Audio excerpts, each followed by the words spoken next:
Welcome, my name is Colleen Towkate. I'm the sewing specialist here at Fons & Porter.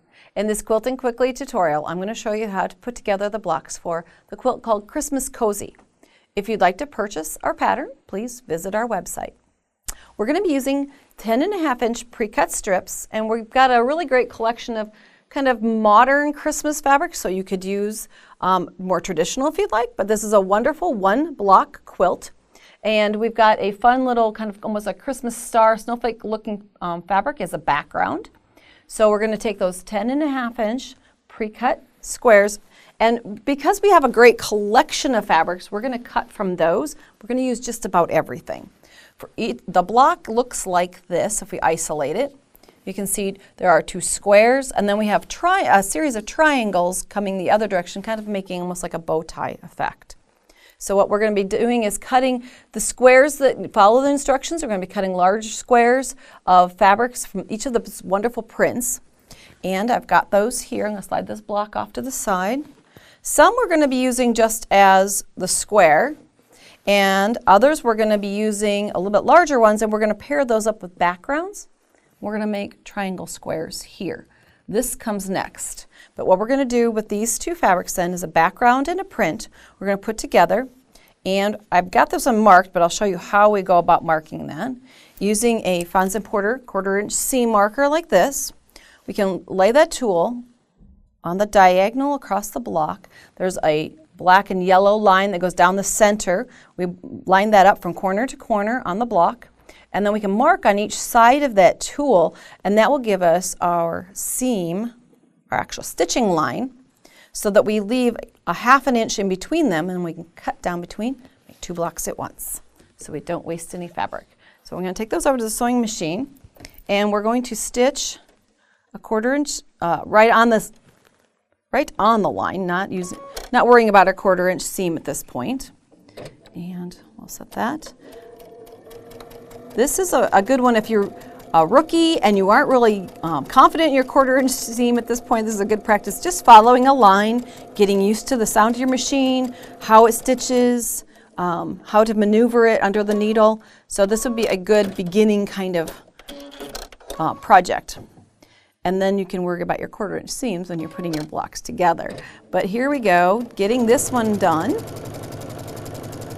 The fun part about doing this process is it's kind of a 2-for-1 kind of thing.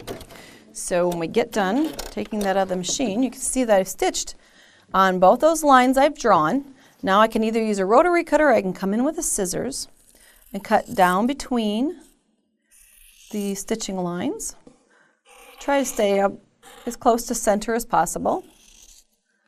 Okay, and then when I open these up, I'll have what we call triangle squares on from each of these pieces. Now take those to the iron, and you usually want to press your seam allowances toward the darker of the two fabrics. So we're going to set our seam first by just getting it hot, and then as we open it up, we're going to push that seam allowance toward the light blue little reindeer print. And then we're going to do the same thing on the second one. And then there's one more process we can do. We're going to do to this block. Remember, we had a series of triangles that we talked about in the center of our quilt block. And that is to add the red piece that goes on here. So we're taking these pieces, and you can see I've already marked. This time I'm marking from corner to corner with one line across. And what we're going to do is we're going to add that on top of the blueprint side, like this.